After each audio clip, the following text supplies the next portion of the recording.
Anthony Richardson did not throw at practice today, but the sky is not falling. Let's get to it.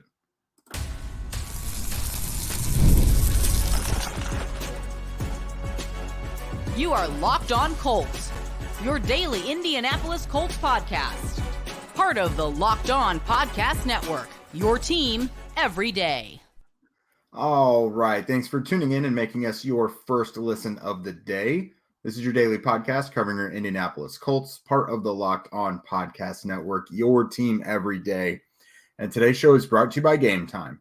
Download the Gametime app, create an account, and use code LOCKEDONNFL for $20 off of your first purchase. Terms apply. What is up, friends and family? This is Jake Arthur from HorseshoeHuddle.com. I am your resident Colts media member out there at practices, giving you the major scoopage that you're looking for here.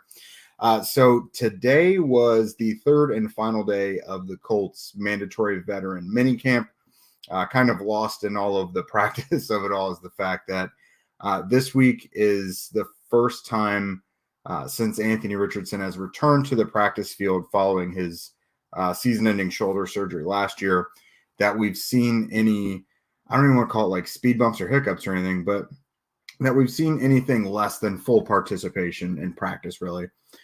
So just to kind of catch you guys up, to bring you back through it. So before this week, the 2 weeks prior, media got to see one of the OTA practices each week.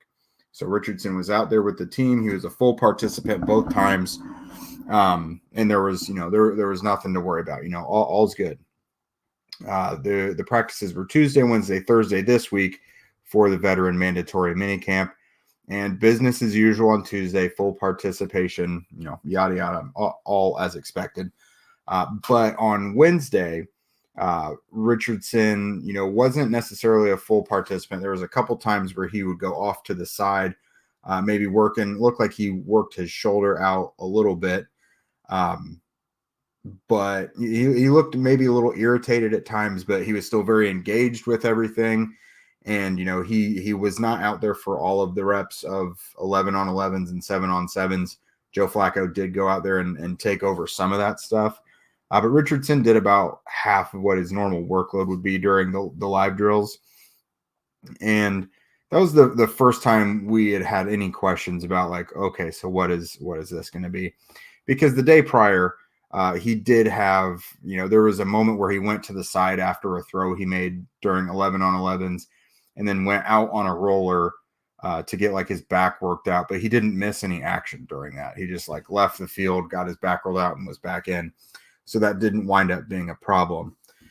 So you fast forward to today, Thursday, again, the third and final day of mandatory minicamp.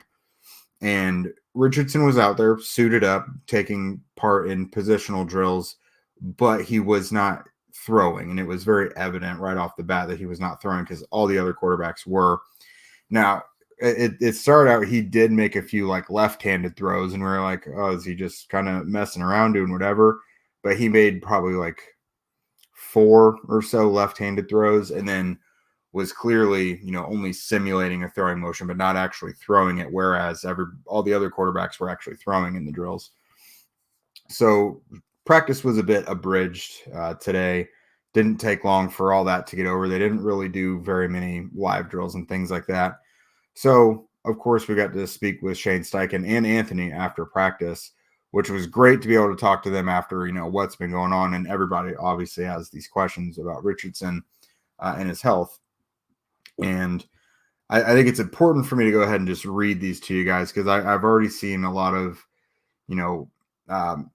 if you've only seen one video clip of today, you think there's a problem or, again, the sky is not falling. I'm going to try and give as much context as I can to this. But first, let me just say, like, Richardson not practicing fully today because he was out there, that's not a problem. That's something they were expecting to happen at some point. And really, they're surprised it hadn't already happened before now. So let's see. Let's rewind a couple weeks to the first time we've talked to Richardson this offseason. He said, every day is different for me. Some days I feel amazing. And then some days I wake up and I'm like, dang, my shoulder's a little achy. So Yes, his shoulder is sore right now. That cropped up during practice yesterday, but that is to be expected. The medical team said to expect that, and they were prepared for days like this where they would need to give him the next day off to rest. He just started throwing in February, and he's not fully back. I think he recently said he's about 95% back to, full football ability. He's able to play right now if he needed to. But as far as like being Anthony Richardson, he said he's about 95% there. So it's to be expected that he's going to have achy days. It's not a constant soreness. Like he said, he has his good days where he feels amazing, and he has days where it's a little sore. So like, that's fine that this is happening. Again, he was asked if it's to be expected. He said, "Oh yeah, we were actually surprised. It's only been one day like this. Everything has been smooth sailing so far." And then he said, "There's nothing to worry about. I've dealt with this before. Normally, I just ice up and I go back at it again, but there's no need to try and rush out there for the last day of minicamp when the season's coming up." Because again, they have like a 6-week break now before training camp begins. He wants to get some work in with his skill position guys over this 6-week break. So there's no need to really push things. Shane Steichen spoke first today after practice, and one of the very first things he said was, "Rest assured, if we played this Sunday, Anthony would be starting." He had some soreness in his arm Wednesday, so they're just being precautionary about it. And then, I asked him if they have to rein him in a little bit, or because, they're not in control of what he does over this 6-week break. And Shane said, they'll have a detailed plan for him over the break to make sure everything, stays normal.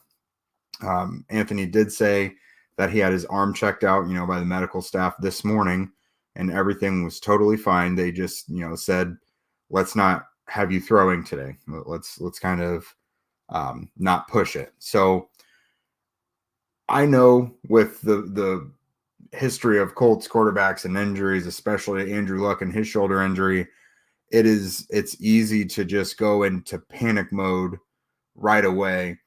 And I mean, Anthony's season did end early last year, and until we see him back on the field, there's always going to be that waiting for the other shoe to drop. But everything is going according to plan from everything they've said, even before today. It's not like they're working backward and trying to like ease everybody's mind. Like, they told us to expect days like this, and it's happening. It's just the first time we've seen it. So it's kind of ringing everybody's alarm bells. I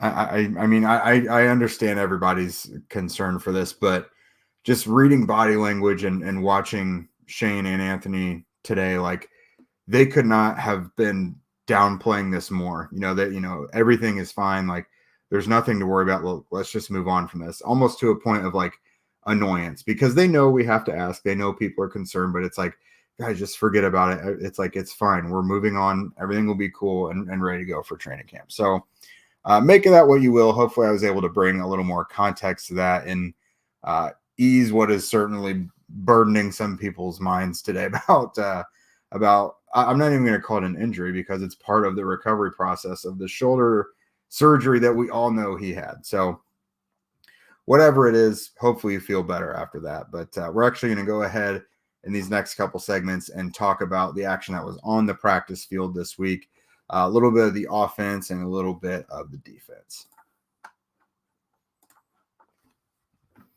This next segment is brought to us by our sponsor, BetterHelp. Sometimes we all need the opportunity to get something off of our chest. Big or small, certain things can really start to get to you, and it's important to let that out, especially to someone who is unbiased in your life, like someone who's not just going to say, "It's okay, sweetie," or just, pump up your toxic traits. So again, big or small, for me, I have the greatest job in the world covering my hometown team and the sport that I love. But every offseason, I've got to talk about the quarterback situation. And I mean, that's not awesome, whether it's their health, their senior citizen status, whatever it is. The quarterback is always in the news, and it's not usually for a great reason. Case in point, what I just talked about. So therapy can be different for everybody. Most of us have bigger problems than what I just said. But it's important to get things off your chest, whatever's bothering you. You know, keeping everything is inside is obviously a little toxic. So if you're thinking of starting therapy, give BetterHelp a try. It's entirely online, designed to be flexible and suited to your schedule. So visit BetterHelp.com/lockedon to get 10% off of your first month. That's BetterHelp, HELP.com/lockedon. You guys out there watching Fox Sports or ESPN on your TV all day long, or even have it built into your morning routine, if you have to turn down the volume with all that shouting, or you just have to walk away with, the hot take machine, you really ought to make the switch over to Locked On Sports Today. It's a free 24/7 sports streaming channel programmed for you every day to bring you the biggest stories without all the shouting. Locked On Sports Today brings you can't-miss analysis, opinions, and news, streaming 24/7 on YouTube or the free Amazon Fire TV channels app. It's part of the Locked On Podcast Network, your team every day. All right, y'all, so let's talk about a little bit of the offense, what we saw in the 3 days there. Obviously, Anthony did get some work done on the field. And you can't tell much about the offense right now in terms of like what different things to expect, other than, Anthony is working his way back. He's on schedule to return just normally. Jonathan Taylor's back. He obviously missed time last year. Jelani Woods is back. Drew Ogletree is back. Like, you've got all these guys who missed so much time back playing together, and it seems odd. It seems almost like a new team because so many of those guys miss so much time. Alec Pierce was out really for most of the week. Shane said that he got like his foot stepped on in practice last week or something, so they kept him out. Really no need to force that. Braden Smith hasn't been back yet, but I think that was kind of to be expected because he had a procedure done on that knee that bothered him all last year. So other than those guys, it does seem very new. Michael Pittman Jr. obviously was out after he had that banged up knee a couple weeks ago. Regardless of Pittman being in or out of the lineup, I would expect Josh Downs to be heavily utilized. His chemistry with Richardson is very, very clear. Far and away, he had the most receptions of everybody. Ever since we've been watching a few weeks ago with OTA practice, minicamp practice now, the guy has caught ball after ball after ball. Like, he was easily the focal point of the passing offense without Pittman in there. I think A.D. Mitchell is probably going to contribute quicker than I thought. I thought they would just like kind of slowly work him in. They have Alec Pierce. They believe in Alec Pierce, and since he has that utility as a blocker as well, there's not a ton of reason not to have him on the field. But Mitchell is just making plays, and he's kind of living up to the billing of what he was supposed to be coming out of college. He catches everything. He can make contested catches. He can make really acrobatic catches. He's fast. He gets separation. He can run a decent amount of routes. Like, he's just really been doing most everything right so far. And the biggest part about that is, I mentioned injuries to Pierce and Pittman. He's been doing this with Anthony Richardson. So he's making all these plays with the starting quarterback, which is a big deal because year after year, the Colts always have at least one summer superstar at wide receiver. It seems like someone blows up training camp, but they're catching balls from Sam Ehlinger, or they're catching balls from the backup quarterback or whatever. This is A.D. Mitchell already forming a big play chemistry with Anthony Richardson. So that, I think that's a big deal. Mitchell this week, was talking about how, Richardson playing with Richardson, he's a freak. He's like a created player on Madden. And then today, Richardson threw very similar praise back at Mitchell, saying he sees Mitchell doing things that you don't see a lot of other wide receivers doing.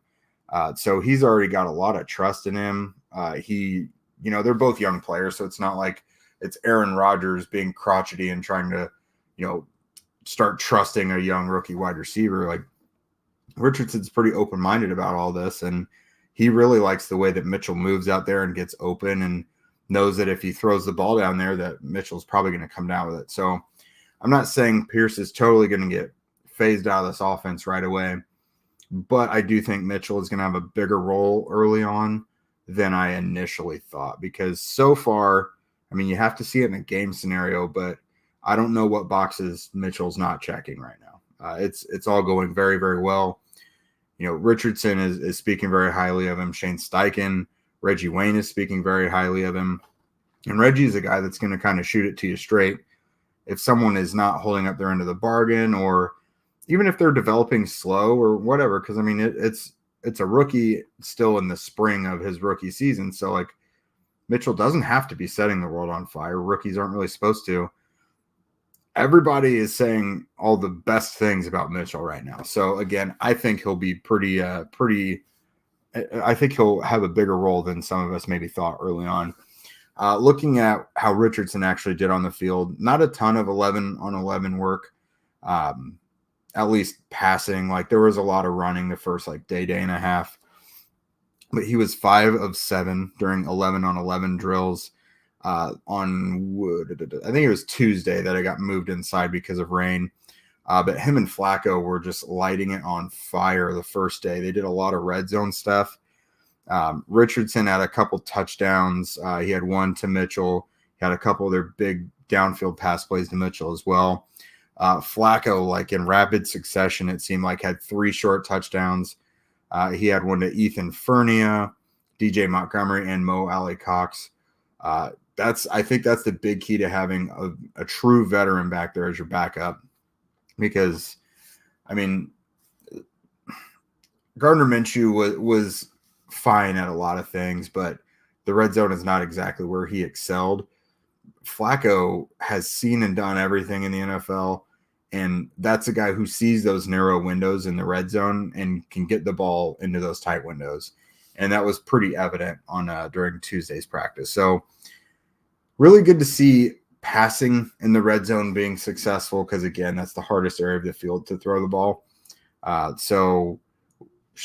saw that when Richardson was in there last year as a rookie, the Colts scored a touchdown in the red zone every drive that Richardson was out there, except for the one where he got hurt in that week 1 game against the Jaguars and he didn't complete the drive. So red zone should be pretty successful this year, I would think, especially having Jonathan Taylor healthy and back in there. That helps immensely as well.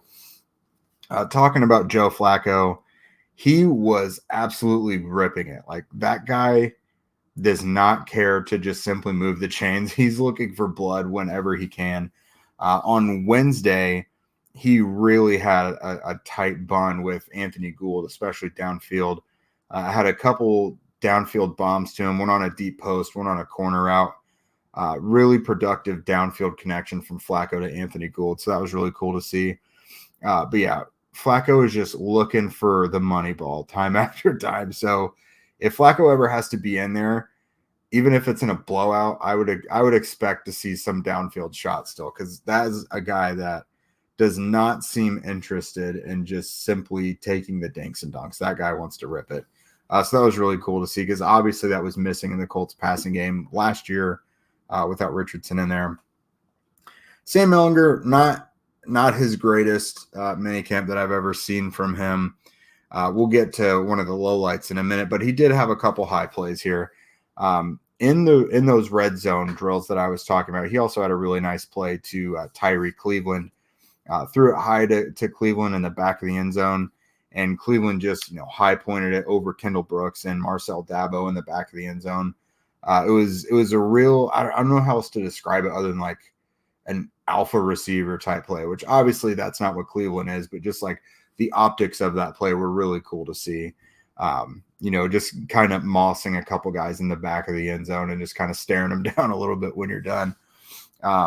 Today, Ehlinger let one rip to Evan Hull, who just kind of bounced off his hands and kept floating up the field a bit. And Ethan Fernia went out and dove for it and caught it. That was really the only big play of today, because, again, it was a very abridged version of practice today, as the final day of minicamp before the break often is. So that was probably the highlight play of the day. So coming up next, I will talk about the defense a little bit and what some of those guys brought to the table. Gametime makes getting NBA Finals tickets even faster and easier. Celtics Mavericks starts tonight, Thursday night. Prices on the Gametime app actually go down the closer that it gets to tip-off. With killer last-minute deals, all-in prices, views from your seat, and their lowest price guarantee, Gametime takes the guesswork out of buying NBA tickets. They've got the last-minute deals, which means you save up to 60% off of buying last-minute tickets for not just NBA finals, whatever, but sports, concerts, comedy, theater, whatever. They've got their zone deals, which is pretty unique. You can save even more when you choose a section, but then you let Gametime choose the actual seats for you. Views from your seat, you get a panoramic view from your seat in the app before you buy, so you know what to expect when you get there. And then, of course, they've got the lowest price guarantee, which means that Gametime will credit you 110% of the difference if you find a better price of a ticket in the same spot somewhere else. So again, take the guesswork out of buying NBA Finals tickets with Gametime. Download the Gametime app, create an account, and use code LOCKEDONNFL for $20 off of your first purchase. Terms apply. Again, create an account and redeem code LOCKEDONNFL for $20 off of your first purchase. Download the Gametime app today. Last minute tickets, lowest price, guaranteed. All right, defense wins championships, right? If the Colts hope to do that, they probably need to do a little better on defense than how they fared last year. That's obviously a give and take with the offense. The offense has to hold up its part, so the defense isn't on the field all the time. But that's for a whole different show. The defense, as it normally does, it brought the energy, it brought the juice. That's always a very loud, energetic group. You know, they love to celebrate big plays more than anybody, it seems, all the time. The defense is always fun to watch during practices. And again, they always seem to kind of have the upper hand because the offense is kind of trying to work through things, see what works on certain plays and looks and things. And the defense is just kind of, you know, they're there to combat that. So they're always pretty successful. There's a lot of back and forth this week. I think overall through the offseason practices that we've seen, the defense has probably won. You know, they've been physical. They've been able to stop some things. But again, it's not live football. There were some things, especially on Wednesday, that stuck out to me from a pass rush perspective. And obviously, Richardson was not feeling his best. It's what sparked the whole him beginning to not throw and sit out thing. But DeForest Buckner had a sack, a would-be sack, because you're obviously not really hitting the quarterback. And then there was a group sack as well, which seemed to be led by Taven Bryan. So they got a couple good sacks there. I noticed as they got into late game situations towards the latter part of practice, Latu was in there at defensive end with the first team, and that guy flies off the ball, and he is so smooth and so fast. And he, of course, always has a pass rush plan, but I don't even just want to call it a plan because sometimes, when you're trying to think on the fly and the bullets are going, you just kind of lean on your natural instincts. And he's just like got moves built into his natural movements. Like this is a guy that has so many pass rush moves and counter moves and everything built into his DNA and just natural motion. It seems like now, like it's just second nature to him. He's just, at some point, he's going to be a really, really productive player. I've mostly noticed him with the second group throughout the spring, so I don't know how fast he's going to be a starter necessarily. I don't think there's any rush to make him any more than like a designated pass rusher initially. Like get his feet wet, start to get him more comfortable, build up confidence, and then you can start throwing more on his plate. But no, I thought he looked really smooth and just he seems to move at a different pace than the rest of the defensive ends for the most part. This was Wednesday. One of the lowlights I talked about, Ellinger.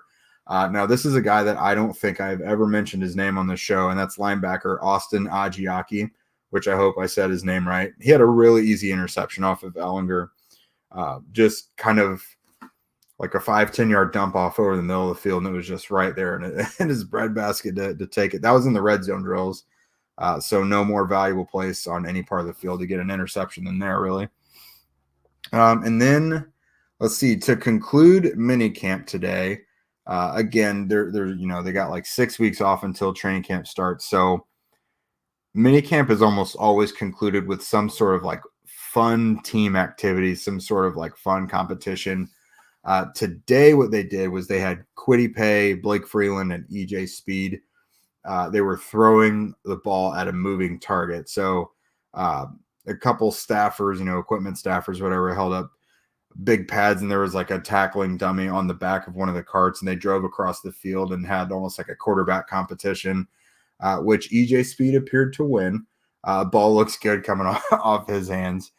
Guys joked with Shane Steichen after practice that maybe EJ might want to be the emergency quarterback if needed. So that was good. We are now on to off-season mode now, guys. Again, we've got like 6 weeks that they'll announce the training camp schedule at some time in the few coming weeks, I'm sure. We know officially the Cardinals are coming in for joint practices. There'll be 2 of those. That was officially announced today, even though Shane told us about that like last week. The Colts will be in Cincinnati for 1 joint practice before the preseason finale there. So I should be at all 3 of those. So I'll let you guys know whenever we're actually on site doing that. I'll have news for you guys from there. So the network is going, the NFL channels, now that it's officially off season for us, technically we can go down to 3 shows a week now. So you may not get us 4 or 5 times a week up until training camp. It may just be 3 times, but we'll be sure to stay consistent for you. And, we can't stop talking Colts. And we're still working on our position by position reviews as well. So we got to get the interior offensive line in there next, and then we'll start moving on to the defense. So do not forget that Locked On has launched the first ever national sports 24/7 streaming channel on YouTube. And now it's also available on the Amazon Fire TV app in the free Fire TV channels app. Locked On Sports Today is here for you 24/7, covering the top sports stories of the day with the local experts of Locked On, plus our national shows covering every single league. So find Locked On Sports Today now available on the free Fire TV channels app. And of course, if you don't already, follow at Locked On Colts, at Jake Arthur NFL, and at Zach Hicks 2 on Twitter. Also, please be sure to subscribe on YouTube and wherever you listen to podcasts. We would love your ratings and reviews as well. And with that, we will see you guys very, very soon.